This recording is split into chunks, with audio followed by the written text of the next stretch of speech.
everybody, and welcome to a playoff edition of the Kelly Green Hour, as we are a mere 3 days away from the Philadelphia Eagles and the Tampa Bay Buccaneers taking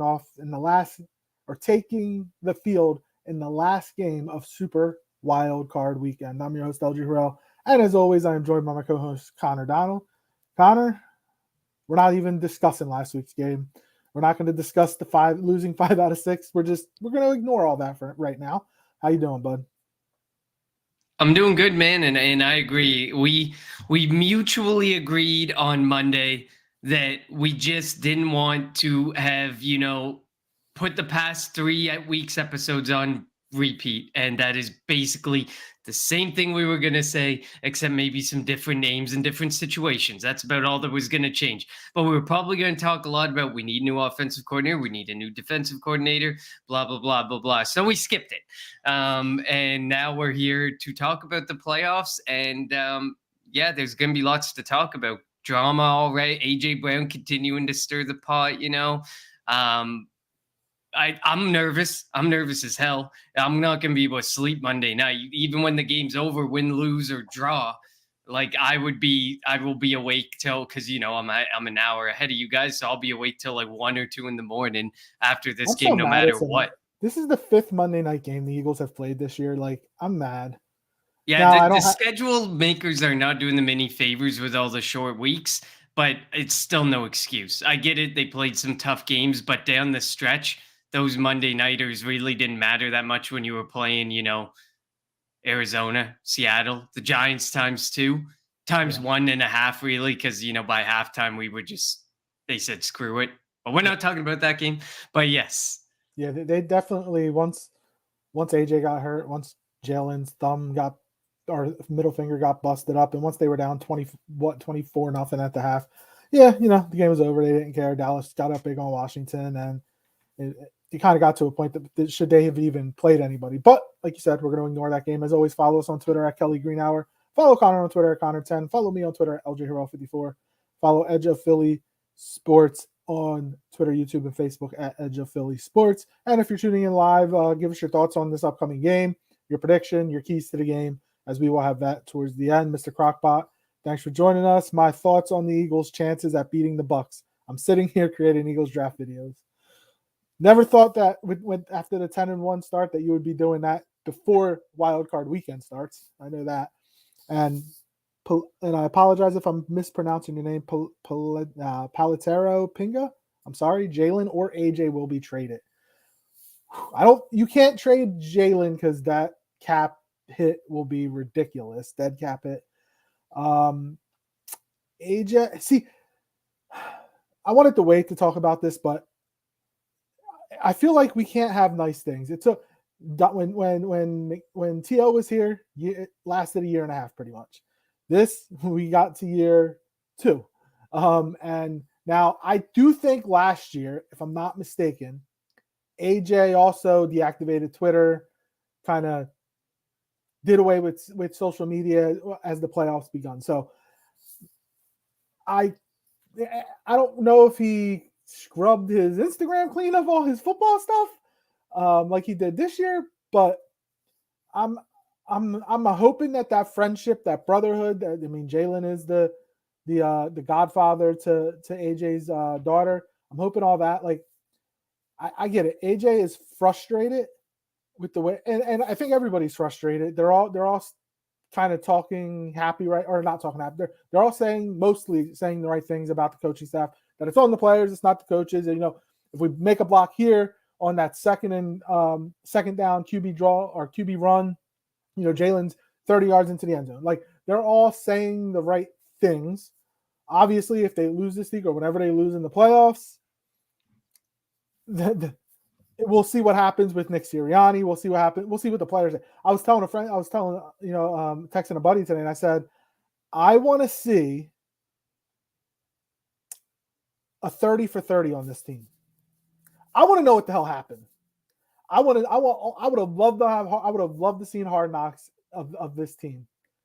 And now you probably wouldn't have seen much of it, but I just want to see the behind the scene things, because nothing ever gets said out, and for the most part, nothing gets said out in public or in front of the media. But like behind the scene, I would love to be a bug on the wall, whatever they say, a bug on the wall, just to hear what Jeffrey Lurie thinks, Howie Roseman thinks, Sirianni thinks, what Jalen thinks, the receiver, what everybody thinks, truly thinks about what's going on with this back half of the season. Yeah, I mean, the Eagles are fairly secretive, kind of in the way that like there isn't really a whole lot that kind of gets out. They've kind of have always built that culture where things kind of stay inside within the team. But I mean, yeah, it would be very interesting to see what other people would have, like what behind the scenes would look like if there was some cameras there. Not kind of like, the moment Lane Johnson got named for Walter Payton Man of the Year award and it showed this really nice, happy video.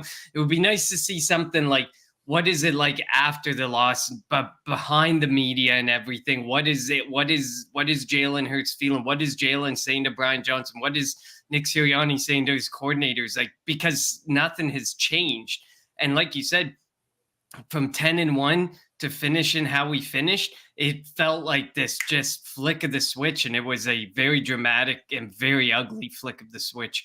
And it would be interesting to see what happened. But unfortunately, we just need to hope that, they get on the same page for this week and they get on the same page to attempt to restore even minimal pieces of that 10-1 team that we were watching to see if they can do anything for a playoff run.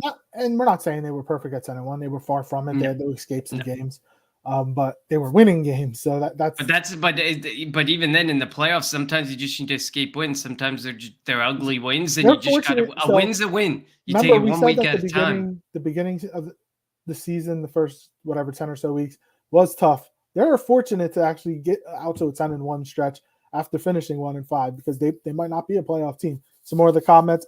Palatero says Jalen needs to go back to QB camp, work on his technique. Yeah, there's something there. I don't know what's going on with him, but he's definitely not the same as QB that he was last year. There's something wrong. He's hurt. There's something there. Teresa says AJ Brown wants out. What do you think? I don't think he wants out. I do think he has an issue with the offensive system or with Brian Johnson. He's playing the good soldier when he speaks, by putting it all on the players. But I do think that after the season, if Brian Johnson were to get let go, I don't know if he's going to, but if he were to get let go, you won't see AJ Brown crying that he's gone. Put it that way. What do you think? I agree. I don't think AJ Brown wants out. I don't think Jalen or AJ are being traded. I think those two guys are cornerstones, franchise pieces. Jalen Hurts, we expected him to regress a bit. Did we expect him to regress to this point? Definitely not. But you don't see what you saw last year. Granted, yes, the schedule was a little bit easier and so on and so forth. But you don't go from what you were, no matter the schedule the year prior, to this year, and that be, it's too hard to say, oh, this is a new Jalen, what we saw this year. I wouldn't be prepared to say that and count Jalen Hurts out. And the fact that we gave him this new contract, I don't think Jalen's gone. I don't think AJ wants out. These are cornerstones. These are pieces you build around.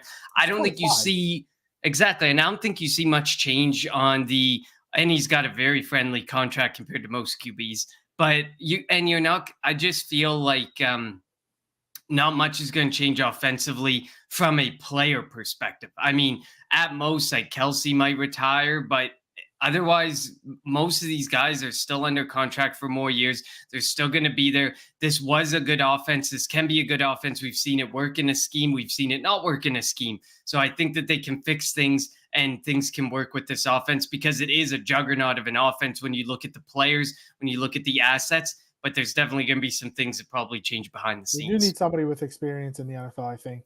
Or if Sirianni's back, maybe he goes back to calling the plays. Question: who will be the this was coach? So he said who will be the new head coach, and then he puts Jim Harbaugh or Bill Belichick. So I want to say one thing on this point, and it's very simple because Jeffrey Lurie and Howie Roseman have never been a go for the established guy. We've seen it with since Andy Reid's departure. We've seen it with the hires since. So do I believe that a guy with a name would end up being the coach of this franchise if we let Nick Sirianni go? No, definitely not Jim Harbaugh or Bill Belichick. They're going to get paid a lot of money to go elsewhere. Since Lurie's been the coach, he's hired Ray Rhodes, Andy Reid, Chip Kelly. Chip Kelly's probably the biggest name if you think about it, of Yep. at least coming in of all the guys. Obviously, Doug Andy Reid's Peterson, established and guy, Doug then Peterson, and then Nick Sirianni. Like, if they're gonna want to do that, if they lose on Monday, it'd have to be right away, because say they wanted Ben Johnson. Ben Johnson might get hired by the Commanders this, Tuesday. I think Tuesday they're allowed to talk to him after their game on Monday. Like, if that's the guy they want to go after, or Ben Slowick, I think is his name, the offensive coordinator for the Texans. Like, they're the hot names right now. Like, this has to be a decision right now that the Eagles already have to say, like, if we lose Monday, we're firing Sirianni Tuesday, and we're going to start, doing interviews Tuesday afternoon. Like, that's kind of the where we they're saw at. it last year with the whole situation with defensive coordinator. It was just such a mess Well, because of that was a even cluster just F. That was such a it was cluster. tampering too, but Yeah. See, Mr. Crockpot says all of a sudden the Eagles look worse than the James Harden Sixers. No, nobody can look that bad. Palatero says you have to blame Howie and analytics department, too much involvement. I mean, I think they have the same involvement when they went to the Super Bowl last year. So, like, it's tough. Like, does it seem like they get involved too much? Yes. But when we're winning and we're going to a Super Bowl, there's no issues with it. When we're losing, that's when the issue is. So it's a give and take. It's a catch-22. Like, it's tough to be like, it's just tough because, like, you can be all giddy for it, all up and be mad about it, but then when you're winning and not, you don't say anything about it. Like, if that makes sense. So. Yeah, I mean, I think the analytics are always going to be a part of the game. It's always going to be evolved. That's why you see on the screen when a team goes for it on 4th and 2, there's a screen that pops up of the odds of them converting on the play. It's so involved from a broadcast standpoint. 4th and 5 or shorter from this spot of the field, do you go for it? Like the ESPN analytics, you'll see it on Monday night. Yep. 4th and 5, and the field goal chances from certain distances yes too. It's all there. Yeah. Yep. Yeah, it's all part of the game now, and it's not going to go away. And it all depends how you use it, and hopefully you use it right. And sometimes, like the Detroit Lions, you just throw it out the window and say, "Screw it, we're just going to be the most aggressive team in football, no matter what analytics says." But that can also bite them at some points too. They're the most aggressive team during the season. During the playoffs, if you get that aggressive, sometimes that can be the difference between moving to the next round and not moving to the next round. So you got to play it both ways with the analytics. It's always going to be a heavy part of the game. And Howie Roseman, he uses it so much, and all of his people under him there's already people under him who are getting interviews for assistant GM jobs and GM jobs elsewhere. So it works. It clearly works. You just got to use it properly. And I just don't think Sean Desai and Brian Johnson were the answer this year as far as how the Eagles, the use of analytics and play calling, and it all just didn't seem to mesh with them this year.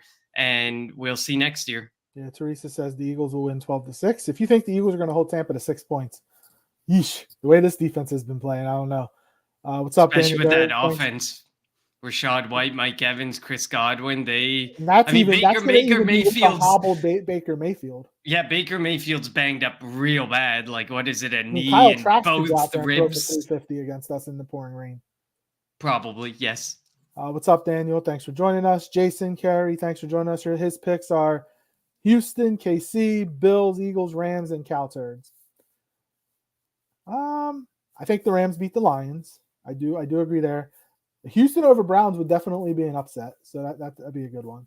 I'm praying that Green Bay pulls off the upset. I wouldn't mind seeing Houston win. I mean, they faced some scrutiny after the draft for they traded up. Look at all that they gave up just to get Will Anderson and CJ Stroud. And are they really cornerstone franchise players? And they both proved to be this year already in year one.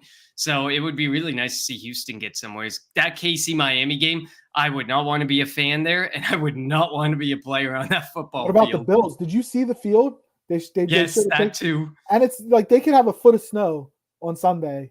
It's going to be all 60-mile-per-hour winds and snow. I hate that Elliott Shore Parks always puts out there that every football stadium needs to be a dome or a retract. No, you get home field advantage if you're a team in the Northeast. You get home field advantage. You have to play in those elements. Stop being a baby. Like I can't stand when he says stuff like that. That's Obviously, why he I says it agree. If the weather sustains, I agree with Jason on KC and the Bills. I mean, I think KC and the Bills were moving on, weather be damned. But I think with the weather playing kind of in their favor, the Bills playing that, they're used to that. And KC, they're used to that. And then throw in like a loud environment, like you would be. It must be so frustrating in that total circumstance in Kansas City with that freezing, one of the coldest football games in NFL history, and you're the away team. That would just be the worst. I mean, even being a fan, like sitting in the stadium, Yeah, well, it that is. too. Palotero says Jalen needs to go back to camp, work on his techniques. Yeah, he does because his mechanics are off. Anthony says, personally, AJ Brown's another AB. I don't agree with that. You couldn't Look, get he's a wide Antonio Brown receiver. to say He's what a AJ Brown he's a is saying. he's a diva receiver. Like most, like Devontae's not a diva yet. I don't know if he will ever become one, but like him, like they have different attitudes. He's like a To. He's like a Chad Johnson. Look, he's frustrated. I get it. And if he's able to, which I'm honestly, I have no idea if he's going to play. I mean, the Eagles are lucky the game's Monday in that aspect. Like he gets an extra day to try to get himself ready to go. He's not going to be 100%, but he still might be able to get out there. Jay says, do you guys think that the stupidity ends with installing new plays to beat the blitz this week? I don't know. We haven't seen it in 3 years. They have no hot routes or blitz beaters. I do like, did you see what Chad Johnson said? Chad Johnson said that he thinks the Eagles have been playing possum. And then we heard what Dallas Goedert said this week, how like once they clinched the playoff berth, they kind of put it in cruise control and they kind of saw who was at the end of the year and was like, oh, we can beat them without trying. Obviously they couldn't. Do you think that like we'll see a different Eagles team show up Monday night in Tampa? If they were playing possum, then put Marcus Mariota out there. Don't play possum with your franchise quarterback. Like it's just, to me, some of the comments, like I get where some of these people are coming from because this team has looked like a shell of itself from week 12 onward. But to just think in that mentality, I don't know if it's true. I think we see a different team because it's a playoff game. I think they know the importance of this. They're going to come out and they're going to play their hearts out, their hearts and souls out, and hopefully it's going to look a lot better than it has. But then again, it's all some of it.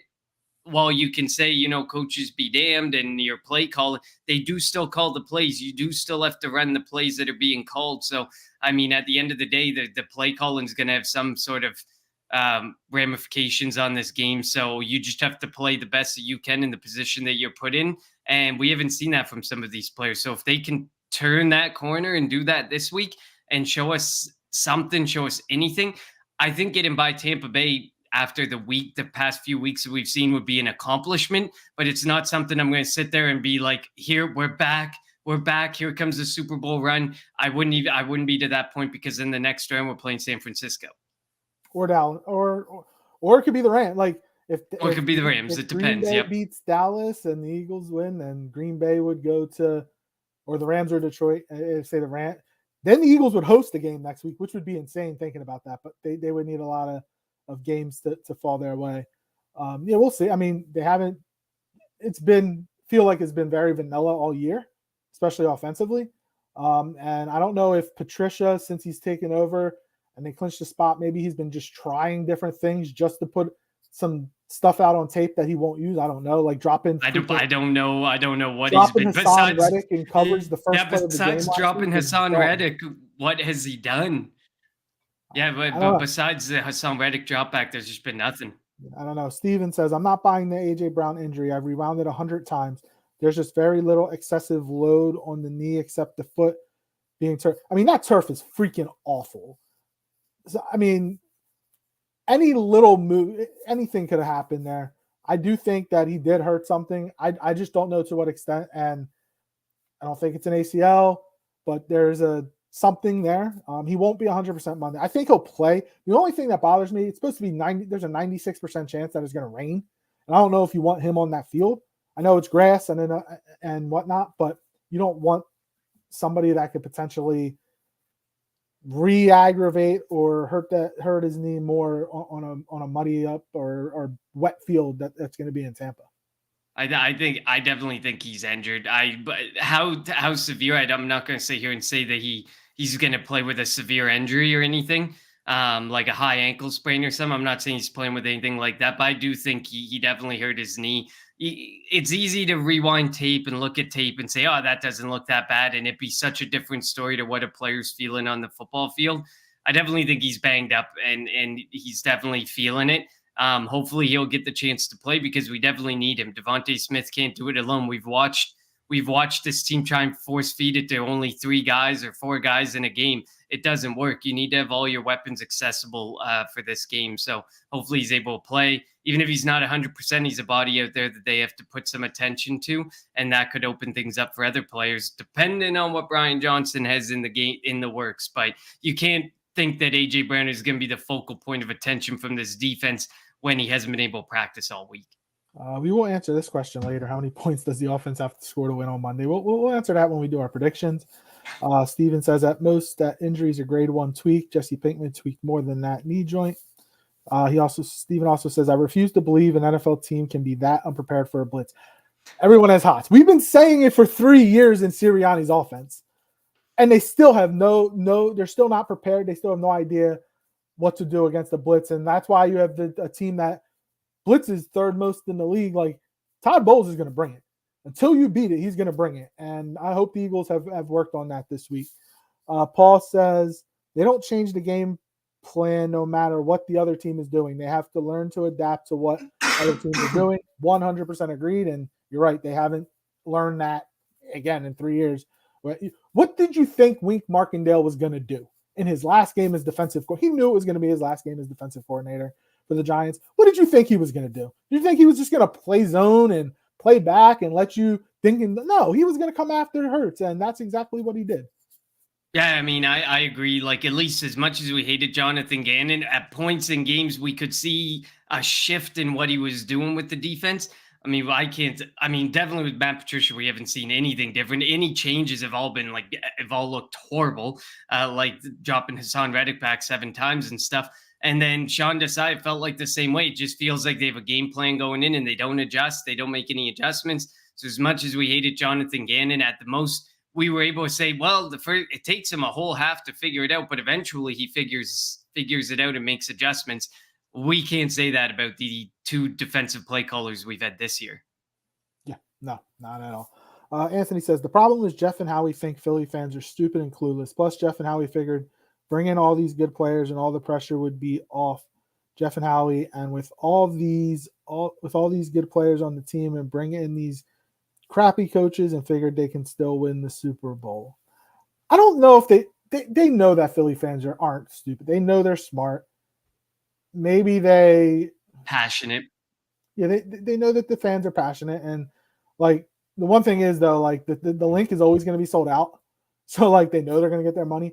But I also think like they're losing out on playoff revenue now. They could have home playoff games if they would have won one game in that 1-5 stretch, 1 or 2 games in that 1-5 stretch. So I'm not saying that they think that the fans are stupid, but I mean they have to stop getting involved as much as they have been. It's what they do. It's what I mean. Jeffrey Lurie likes to be involved. He likes to know, and to an extent, I like that we have an owner that wants to kind of know what's going on. I just don't want them to be the Jerry Jones type, or the Daniel, or be inept like Daniel Snyder. Yeah, no, I completely agree. I don't think Jeff and Howie think anybody is stupid or clueless. I think they're definitely making their attempts to do things, but like you said, sometimes they step in too much. They try and do more damage control than they need to. And in some instances, you just have to kind of let your coach run the show and do his thing, kind of like in Detroit. You don't hear much out of the Detroit owner or manager, but all you hear about is Dan Campbell. All you hear about are the people around him. And now his offensive coordinator is one of the hottest names on the list for head coach. And well, I mean, besides Harbaugh and Belichick, but one of the younger coaches, the hotter younger coaches. Yeah. Exactly. One of the hotter, younger coach names out there. So like there's just a way to become a little more hands off and trust the coach that you put in place. I mean, we did lose both our offensive and defensive coordinators and then pieces of our offensive staff and of our defensive staff this past offseason, which is really difficult because there's not a whole lot of teams that can say that they had all that turnover from a starting players aspect. from a coaching staff aspect. It went all the way. It had a trickle down effect, although it didn't show it at the beginning of the season. It definitely did. So I definitely don't think that they think we're stupid and clueless. There was a lot of change this year that they needed to adjust to and adapt to, and we're going to see how they do this offseason as well. Hopefully, not too soon though. Jay says, I can't understand why they don't call running back screens with the best O-line in the league to execute them. The Eagles used to be a really good running back screen team, but now all they do is throw those dumb wide receiver screens with Devontae blocking, or they do a tight end screen. They definitely have to figure out a way to – if you go and watch some of the Shane Half's, videos, he put some out, I think, of ways to beat the blitz. Like, it's not that hard. Especially, like, you're an NFL coach. You get paid millions – maybe $1 million. I don't know. Some coaches might not, but like, you get paid a lot of money that's your job. Like, you should be able to find a way to beat a blitz, and you can't be surprised when a blitz comes. The other thing is, though, it's weird though. Like, the offensive line always looks, I don't want to say shocked, but looks unprepared when a team blitzes them. And for as good of an offensive line as they are, the fact that they look unprepared to blocking it, that's worrisome. Yeah, I agree with you. Like, I mean, we've talked about Jeff Stoutland and Jeff Stoutland that is producing all these great offensive linemen. And I don't know if it's part of the Brian Johnson game plan that Jeff Stoutland seems like his offensive line isn't prepared. But it's so weird to see that, like you said, because that's not the Jeff Stoutland way. And if there's any manipulation to that line coming from the offensive coordinator Nick Sirianni, you have kept Jeff Stoutland around, and you're probably paying him more than any offensive line coach in the NFL. Let them do their job for sure. Let him do his job with his guys for sure, and you worry about the rest of it, because Jeff Stoutland will be able to implement a system within any system an offensive coordinator wants to put in place. Steve says, division winners except San Francisco are so flawed, I can see all lower seeds making it. Yeah, I would agree with that. Even to an extent, San Francisco could be beat. We'll see what happens. Little G, great team and go Eagles. Big fan of the Eagles. Hopefully, we hope they win as well. Jay says the players are set up for failure on both sides of the ball. It seems like that. Anthony says AJ Brown is butthurt about everything, because if he wasn't, he would be at practice even if he is hurt. He could be getting treatment for all we know. Like, sometimes you don't want players out there, to re-aggravate an injury, depending on the severity of it. I do believe if AJ Brown can be out there, he would be out there. I agree. And sometimes these players, like you said, they're just getting treatment. They're just like, why? If you're at the facility for 3 hours practicing and you're banged up, you might as well be at the facility for 3 hours getting your treatment and getting yourself to be in the best shape you possibly can be for the game. And putting AJ Brown out on a field right now is not setting him up to be in the best shape for this Monday night. Yeah, I agree. Jace also says, here's the offensive philosophy. Line the receivers up, no motion, ignore the blitz, and force Jalen to play Superman. 100% correct. That's the philosophy for this offensive staff right now, and I don't get it. Why don't these clowns call the Goddard misdirection screens? They were always money. 100% agreed. I didn't like running that with Zach Ertz because you could blow on him and he would fall over. But I do agree. Like, Goddard is a yak king. So Steve says the slip screen you would think would be a solid play for this team with Swift and this O-line. I agree with that. You have the best receiving backs in the NFL, based on what we saw when healthy in Detroit. Probably one of the core reasons you brought him over. And even Kenny Gainwell, as much as we may dislike him at times, he's a very effective pass catching back, and yet you don't use either of them at all is just unfathomable. It's a fireable offense, and I think it's clear it's probably getting him fired. Mr. Crockpot says, I'm super glad this game is in Tampa. This game has potential to be a complete show on the sideline if the Eagles come out flat. There's probably going to be a good 20-30% fans there, Eagles fans there. So you might hear a lot of boo birds from the Eagles fans if it is like that. It is. And Slay said it. Now, Slay probably shouldn't have said it. Not the brightest thing to say, but he said that he's glad that it's an away game because Philly fans have the tendency to boo and boo quick, and they don't need to hear the boos. But, if you were playing better, you wouldn't hear boos. So play better, and you won't hear the boos. And then Steve says they're just doing the offense no favors by not having motion. At least show I 100%, and there's been a lot of talk of that because if you have motion, it allows the quarterback to get more information.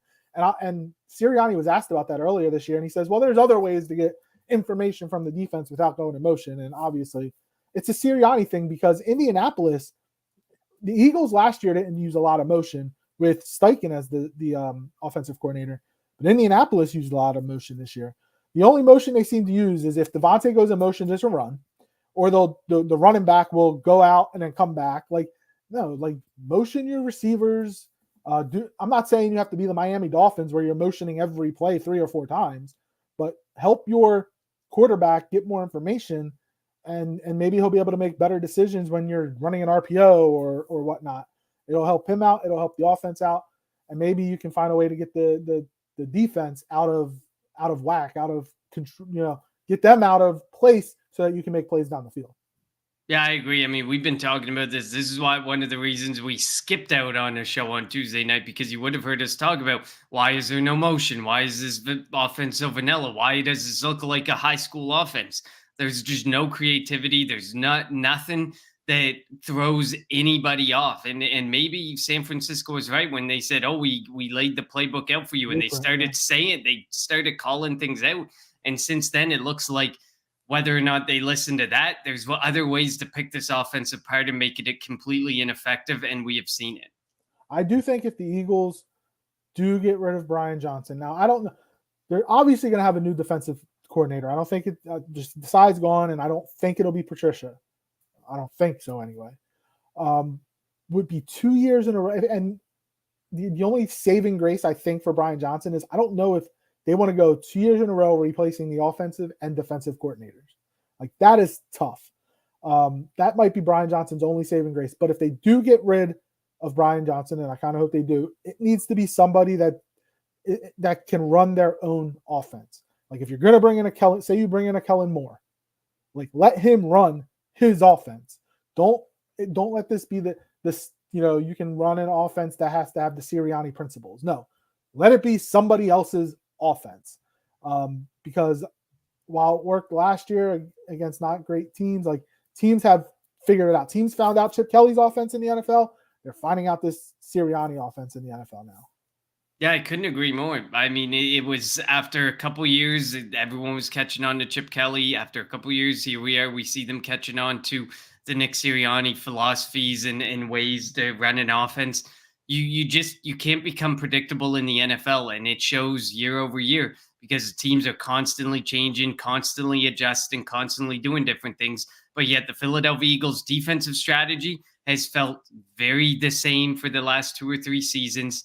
And the offense has been very the same for the last 2 or 3 seasons as well. And it's time that those things change, because we've become way too predictable, so predictable to the point that, if teams could have started figuring it out early on, maybe if our schedule was harder at the beginning of the season, we might not have had such an easy road like we did of getting all the way to 10-1 and then pretty much being able to put it on cruise control despite how we may have finished the season. Yeah. So before we get to the game, let me go over a couple more of these comments. Jay says someone doesn't like the Eagles that set the wild card games up. We kind of got fortunate. As much as I don't like Monday night games, and they're going to have if they win, they're going to have a short week going to San Francisco or whatever, because the game will be Sunday. They did them a little. They give them an extra day, which allows AJ to hopefully get a little bit healthier. Jalen's finger, maybe, like, he'll be able to grip the ball. He hasn't been able to throw until today, I think. So they kind of did him a little bit of good there, but we'll see. Steve says the Dougie P double boundary fake middle tight end screen was such a great play. It was, and they ran it a lot, and it was frustrating sometimes, but it worked. Jay says if Sirianni isn't fired, this playbook better get a stream makeover. I can't watch the offense another year like the defense. Like we just said, if you bring in an offensive coordinator, let it be their offense. Not somebody under the Sirianni tree, if you say. Steve says, outside of the Gainwell option pass, we have seen zero evolution. Right there. And it's just funny how Wink Markindale blitzes weren't a problem last year. It's a good point. The Eagles destroyed the Giants. The last game of the regular season, they didn't really destroy them, but it was against backups. But in the 2 games that, like, the Eagles, in the game in Jersey and then the playoff game, the Eagles killed the Giants. So, yeah, I mean, I don't know what happened. And again, Steichen is a better offensive coordinator than Brian Johnson is. Steichen had a better flow in the offense. He had a rhyme and a rhythm and a reason for his play calls. So that's kind of what they need. They need to call one play to set up another one maybe down the line, and Brian Johnson hasn't done that. All right. Thanks for all the comments, guys. That got us 30 And just bouncing back to that Dougie P comment, the fact that entire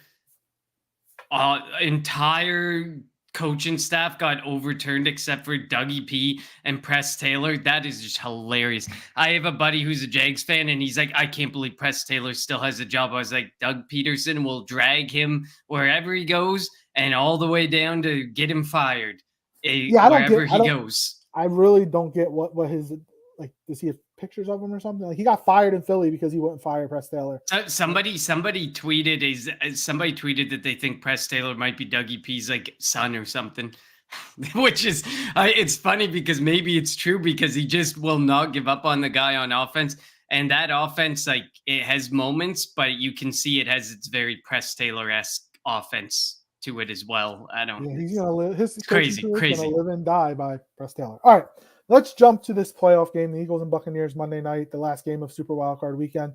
The Eagles beat the Buccaneers 25-11 in Week 3. It was the 2-0 Eagles against the 2-0 Buccaneers. The Eagles jumped out to a 22-3 lead, and that might be the Eagles' best game of the season overall. Swift had his last 100-yard game was Week 3. He had 16 carries for 130 yards. A.J. Brown went with 9 receptions for 131 yards. Hurts was 23 of 37, 277. The one touchdown to Olamide Zaccheaus, had 2 interceptions. But yeah, so they had 472 yards of total offense, 271 passing, 201 rushing. The defense gave up 41 yards rushing that day and 174 yards of total offense. I would love to see that again. I don't know if it's going to happen, though. Yeah, I don't know if it's going to happen either. I mean, that was a lot earlier in the season. A lot of things have changed. There's a lot more tape out there for both of these teams to work with. But when you look at it, I mean, it's going to be a pass-heavy game. These are two of the worst. The weird thing. So I didn't mean to cut you off, Connor. No, it's supposed to rain. Like, the Eagles should run the football. You can run the football on this Bucs defense. My fear is they may come out starting to run it. Swift will have one bad run, and then Brian Johnson's going to go away from it. I agree. I mean, and everyone says, like, you can run on this Tampa Bay defense and stuff, but I mean, they are fifth best against the run. So, I mean, there's a lot of people saying you can run against it, and I'm sure you can figure out ways to run against it. Like you said, it was one of DeAndre Swift's last 100-yard rushing games. But it feels like they've kind of figured things out a little bit on that side among the front seven to make them a little better in that regard throughout the year. But I mean, I still feel like this game's going to end up having, no matter the weather. Well, I mean, we're not talking, like the KC weather or the Buffalo weather, but I think no matter the rain, it's going to have to end up going through the air because you got two of the worst passing defenses in the league. If you're going to exploit a defense, this is a way that you're going to exploit it. And I feel like the only thing is you have to just make it simpler for Jalen Hurts in this weather with his hand banged up, with A.J. Brown probably not going to be 100% if he's able to play. You have to make it simpler. You have to make it so that you can just attack. It doesn't have to be the big 20-plus air yard bomb. It just has to be simpler things that can set you up and then go for big plays here and there. You're not surprising anyone by throwing the big bomb anymore. Everybody knows it's coming when Jalen Hurts drops back. You're either going to get pressure on Jalen Hurts. He's not going to know what to do, and he's going to flush out, or he's going to throw the deep ball. We don't see a whole lot over the middle of the field, and that's an area to work in this weather. Get some slants going. Get some of the simpler things over the middle of the field, because even without A.J. Brown, you still have DeAndre Swift. You still have Dallas Goedert. You still have so many, Kenny Gainwell. You still have other weapons who can work that middle of the field and be very effective there. And it'll be interesting to see, because I know the weather's going to play an impact, but these are two top 10 Russian defenses and 2 bottom 10 The Eagles passing really is still defenses. a top 10 rushing defense. Yep, they are 10th, 103.4 yards Do you remember allowed. when we gave it up like 60 yards a game? That was fun. The I last missed that. the last 3 games we've given up 145, but the flip side to this is Tampa Bay is one of the worst rushing offenses, averaging only 88 yards per game. While they have a very effective running back in Rashad White, they just don't have a quarterback who draws attention. Like you can't get a good run game going with Baker Mayfield and this offensive line. And it has showed for Rashad White, who's had some really good games and looks like he can be really good. He just doesn't have the right pieces to, give him more of an Hopefully, opportunity. Jordan Davis and Fletcher Cox and Jalen Carter, hopefully they all show up. Hopefully Hassan Reddick's rushing the quarterback and not dropping back, and Josh Sweat the same. And Sweat has been terrible this year. Hopefully he shows up. I'm not even going to talk about the linebackers because we don't have any. Reed Blankenship, there's a chance he might not play. He's got that groin injury. He's not going to be 100%. There's talk of Avonte Maddox practicing at safety this week. And what's his name is coming back. I mean, Slay's back. So this is what. So Slay's going to start on one side. Do you start Ringo or do you start Bradbury on the other, and let Roby be the slot if Avonte is going to be at safety?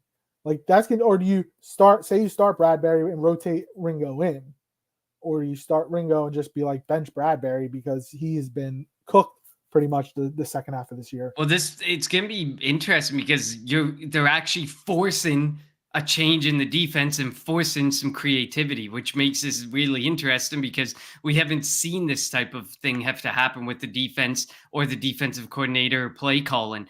And I mean, Avonte Maddox being a safety could help keep him on this team next year. If he has a really good game, that at safety, like it's been something I thought could be a worthwhile move for a while. And now this opportunity to actually see him at safety and see what he can do could be his saving grace to being on this football team next year, because he's got a fairly high cap hit that you can save by cutting him too. You could revamp this whole cornerback room and save a significant amount of money by getting rid of James Bradbury. You don't save a lot on James Bradbury, but you save a lot more on Maddox. A combination of the two, you save nearly $10 million. So if you really want to commit to that, you can commit to that. But if Avonte Maddox proves a half-effective safety, well, then you have Reed Blankenship, you have Avonte Maddox, you have Sidney Brown, although Sidney Brown will probably be on the pup next year and probably won't see him till like week 6 and beyond. But you have some young pieces. You have some things headed in the right direction there at the safety position. So I'll be intrigued to see that. And I'll definitely be intrigued to see what they do at the cornerback position, because I think you have to start to see what you have outside of James Bradbury. James Bradbury, I think we can all agree, does not give you your best chance to win. So if you want your best chance to win, you probably have to mix in Ringo, give James Bradbury some time off the field. And if they think what is best for them is what's, the money on the paper at the end of this, and it's like, oh, well, this is our highest paid guy, he gives us our best chance to win, you're going to get beaten based on penny pinching when you should be trying to just see who's best and who's going to do best for you. And like you said, we've seen Keely Ringo be really good and potentially be the future. And you got to think, we have Isaiah Rodgers, who's suspended this year. He could be they signed him to a futures contract. He could be in the slot next year potentially. And if you were to move away from Vontae or move Vontae to safety, you have that. You might have his replacement right there. And so this cornerback room will look different. I think Slay will be back, but I don't think Bradbury will be back. Roby won't be back. And then that's what, Ringo, Ricks, Rodgers, Maddox, potentially what he does. They have to invest in a safety potentially. They definitely have to invest in some linebackers. Let's see some of these comments. Jay says, I'd like to see a curl to AJ, hook and ladder with Watkins with the pitch. Seems like Andy Reid is the only one that calls them these days. I don't know if Andy Reid calls them as much as as like Travis Kelce just does it. If it works, he loves it. If it doesn't, Andy hates it, obviously. But I mean, Dallas Goedert could do that. Dallas Goedert's got the build of the Kelce. He could, I think, hopefully he can throw a ball like Kelce can. I'd be interested to see it. Got to do some different things. We'll see. Steve says Avonte can tackle, make no mistake, but the chemistry with others may be an issue, as is his lack of size. Dude can tackle though. He is willing to come up for the tackle. He's also made of glass, so he does get hurt a lot, so that's also an issue. Yeah, if Steve you also have said, like at least up against some in the slot, sometimes you get smaller guys. If you got Cade Otton barreling towards you, all 250 pounds of him, I mean, that could also be the end of Avonte Maddox for the next 6 months, 6 to 12 months. So I get that aspect too. But I mean, also the fact that he can tackle is huge because the last 5 weeks has been absolutely horrible watching these guys try and tackle. yep. And if you're down Reed Blankenship, and Sidney Brown, well, I think he could improve his tackling technique. He does make big hits and he does make big plays. If you're down those two guys, you're losing two huge guys who were making plays when the front four and the linebackers were missing plays. And Steve also says, I think Sidney should be okay. It's like a 6-month injury for ACLs now, but maybe he is out. I think he'll start, like Connor said, he'll start the year on PUP. He'll be back sometime next year, probably week 4, week 6, whatever it is. He'll probably do some light stuff in camp, but he won't be full speed, full ready to go. 6 months would put him in June. Camp usually starts in July, end of June, beginning of July, something like that. It'll be close, but I do think he is an integral part of the future, I think, of the secondary. So you don't want to rush him too much, because you don't want him to get hurt again. But he'll be back next year. Just probably he won't be back at the beginning of the season. All right, Connor, what are your biggest keys to this game against Tampa? I mean, like you said earlier, while I think it should be a pass-heavy game, I honestly don't know if I trust Brian Johnson to make it simple enough and to make it a creative enough game that Jalen Hurts can succeed there. I think they need to figure out a way to establish the run. While they are a top 5 Russian defense, they gave up 145 yards last week, and so there are ways you can definitely give them to give up yards and establish some sort of run game. We saw it with DeAndre Swift in week 3. I think if you kind of take the script of game 3 a little bit and kind of leverage things that worked out of that script, it's definitely going to work to your favor. It helps that we saw them earlier in the season and we're not going up against someone who we're just strictly watching tape. We've played this team. Both teams are different, though. Both teams are quite a bit different. We've gone in complete. Tampa Bay was not someone we were expecting to come out winning that division. Well, I mean, I guess they kind of were the favorites, but yeah. And then the Eagles have completely collapsed since. But yeah, I think just do some different things. Get creative. This is it. We were hoping to see it the last 4 or 5 weeks. We didn't see it. But Brian Johnson, you're probably coaching for your job. You're definitely coaching for your job. I mean, I think, like you said, the only reason they might keep him around and maybe bring in some other guys, maybe some advisors and stuff around him in the offseason and into next season, would be because they want that continuity at the offensive coordinator position. But you're coaching for your job, man. Get creative. Say, sorry, Nick, but I'm throwing my own twist to this offense because this is my job. And hopefully again, we maybe can get what something Chad Johnson going. said. Maybe they've been playing possum the last 6 weeks. The Eagles are 1-5. The Bucs are 5-1. There's a lot of people that were saying that, the Bucs only put up 9 points against the bad Carolina team. I think Carolina's defense is better than the Eagles' defense.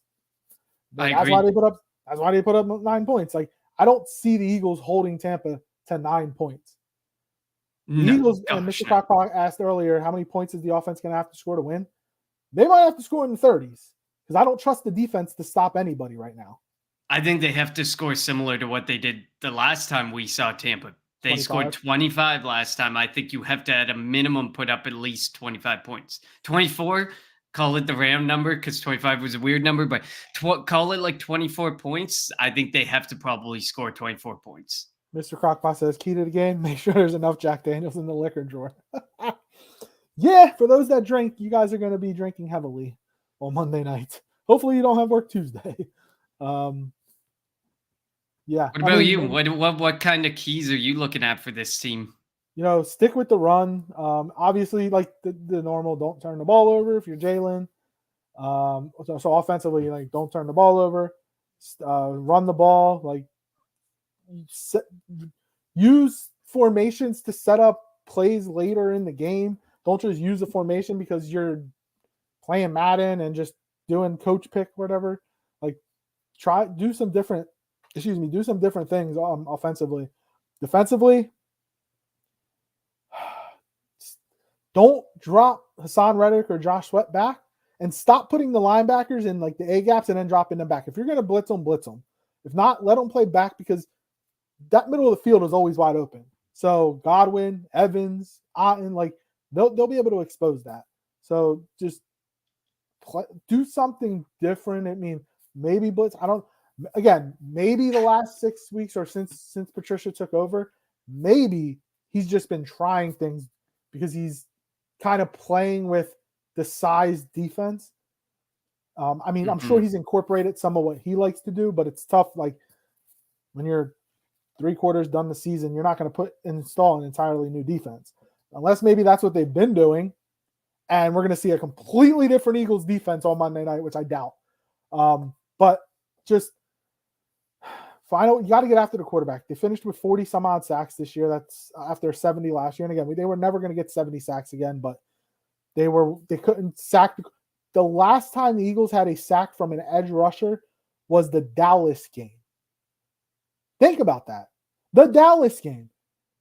They had a sack from Kaylee Ringo in that time, Shaq Leonard in that time, Jalen Carter in that time, but no edge rushers got sacks. That has to change. So get after the quarterback. Look, Baker Mayfield, if he starts, which I think he will, he's going to be hobbled. He has an ankle injury, he has a rib injury. I hate when we always talk about there's a quarterback that doesn't really run a lot, and then they go out there and run on the Eagles. Don't let Baker Mayfield run on the Eagles. Sam Howell game. Yeah, like some of those games come to mind. And the fact that they're so invested at defensive tackle and defensive end, even though they're only pressuring with the front four, that front four has to be able to start getting That's home. Where all the money on defense is. You put all that money, all the assets on the defensive line, they have to win a battle. Mm-hmm. They have to win a matchup, and they have to help the secondary and linebackers out. And I get it, Fletcher Cox and Brandon Graham are older, but you paid them a lot of money to come back. And Fletcher Cox turned down more money. I would have said, see you later. At this point, and well, thank goodness we didn't say see you later, because he's probably been one of our better defensive tackles all season. But at the end of the day, there's been so much investment there, and there's a chance Brandon Graham isn't there next year. There's a good chance Fletcher Cox isn't there next year. There's a good chance Brandon comes back on a could. I know we'll dive into this offseason a lot, because I expect there's a lot of names that we're going to be talking about who we might be surprised with retirement or not. But these guys the future of that line has to start showing they're the future of that line, because Brandon Graham, even if he's back next year, is not playing 75% of snaps. Is a guy who's going to be there for 25-30% of the snaps. Nolan Smith has to show, we have to start using him, because he can't just be the luxury pick, because now it looks like a stupid pick, because we have barely played the guy. And now we're sitting there, and everyone's sitting there saying this was a luxury pick. They should have went somewhere else. And I completely agree with the people who are saying that, because you're not using him. As much as I don't like Penn State guys.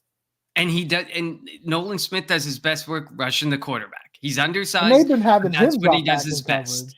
Exactly. They've tried him at linebacker, but he's one of those guys that, you want to bring some pressure with 5. You want to bring a blitz. He's a guy that you bring him up into a gap and you let him go. You let him try and shoot through that gap. Even if he takes up a body, even though if he eats up a body, takes up a body, that's all, that might be all it takes for one of the other front four guys to be able to get home, is somebody having to focus on one of these linebackers finally coming through. But you've invested way, way, way too much in this front four for us to sit here and say, well, maybe they need to blitz more. This front four should be able to get home. I'm sorry. You don't invest this much in these guys, and these guys not be able to get home, pressuring even 4. Yeah, they should. Jay says 7 in coverage and they can't cover. Isn't zone supposed to be if someone enters your area, you attack? You would think so, but it seems like they've never played zone before. Seems like they never played defense before, honestly. Anthony says Graham, Johnson, Kelsey are going to retire. I actually think Kelsey's the only one that's going to retire. Johnson will be back. Johnson will definitely be back. I don't see him going anywhere. This was Lane Johnson's healthiest season. If he was banged up all season, I would be with Anthony a bit. But the fact that this was his healthiest year in 3 or 4 years, Lane will be back. Yeah, Lane will be back. Graham, I know he wants to play. This is year 14. He wants to play 15 here. He'll play at least one more year. I don't know if he'll be here, but he will play. But Kelsey, I do think It is going to has to be retire. super team friendly deal. Like you be like Howie has to use his sway to say, we want you here for the 15th year. How about we load you up with incentives and achievable incentives and you come back? All Like right, so before we get to prediction, Kelsey was first team All Pro, and AJ Brown, Lane Johnson, and Jake Elliott were second team All Pros. Thoughts on that, real quick? Jason Kelsey, I think, is the only center. I think the only center that has 6, or he's one of a couple centers that only have 6, and the other centers are in the Hall of Fame. So he's first ballot Hall of Famer. 100%, he's a first ballot Hall of Famer. And I saw somebody make a comment today like this could be the first time. Have we ever seen a first team All Pro retire in their final year? Like, and I'm like, it's such a true point. Like, I find it hard to believe that Kelsey wouldn't, but I wouldn't be surprised if maybe we see both Kelsey brothers maybe leave this season. Like, it feels like Travis Kelsey's almost tapped out too. Like, both of these guys seem like maybe, you know, they've reached a point where they've found a niche, they found something else they want to focus on, and maybe they'll decide that they've had a good time in football and it's time to go. But I mean, Kelsey definitely deserves to be there as a first team All Pro. He's such a great center. And this has been a down year, in my opinion. He's had, this must be like a career high in penalties this year, because I've not seen him make this many false starts in a long time. But so this was more of a down year, and he still was a first team All Pro, which is great to see. AJ Brown, there was some really good wide receivers. AJ Brown being second team doesn't bother Should me. he have made it over Amon-Ra St. Brown? Because it was Hill, Lamb, and Amon-Ra were the first teams. Do you think AJ Brown should have made it over him, or is he? There's definitely a debate that could have been had there. I think if the offense didn't slow down, he would have definitely made it, because he was having 100-yard game after 100-yard game. At one point, what was it, 6 straight 100? 6 straight 125. Yeah, 125 games, and then suddenly we had a lot of games where he dipped below like 90, even dipped below 80. Yeah, it became completely stagnant. So I think because Detroit's offense sustained through the year, Amon-Ra made sense as a first team All Pro to AJ Brown. But if we could have squeezed 2 or 3 more games where he was getting 120-ish, he definitely would have made it over Amon-Ra for sure. Jake Elliott, I mean, you could have argued he could have been first team All Pro. Oh, yeah. He was so valuable to this team. We're talking how valuable he was. Yeah, he's team MVP for sure, because look how bad the defense and offense have been. I can't even argue. All these all pros on the O, and it looks like S. The funny part is, if you look at their numbers compared to last year, it's not far off.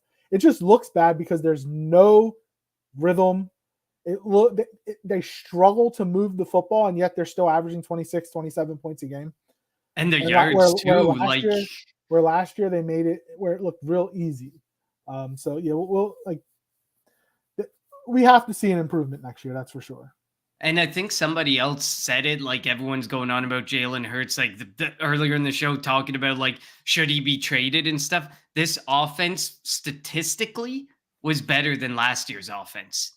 But that just goes to show how weird and how different this story can be when you're not winning football games. But they're putting up yards, they're putting up points. But in some games, when they don't put up points, they really don't put up points. Yeah. And when they struggle offensively, they really struggle offensively. Steven says Deibler has negative quantity expectations for this team at this point. I think he's talking about Crockpot. Oh, okay. Yeah. I think a lot of us do. All right, prediction time. Give me your offensive player to watch, defensive player to watch, and your score, Connor. And I'm going to write it down as I've been doing all year. I went 10 well, there were a couple weeks where you were out, so I don't have yours. You were 5-2 at one point, because you were up through the Jets game, and then Miss Dives me and Dives both picked the Dolphins to win, and the Eagles won that game. So we both, but you were 5-1 at one point where we both were, and I finished 10-7 on the year in my picks for the Eagles. So what's your offensive player, defensive player, and your prediction for the game? Offensive players, DeAndre Swift, just kind of like you noted, that game from a while ago, like we haven't really seen that DeAndre Swift form Use him in the offense in every facet of the offense, passing, pass pro, as a runner. Like use him in in all facets, because I think he can be the guy who ends up with the most yards from scrimmage in this game. He should be the guy who ends up with the most yards from scrimmage.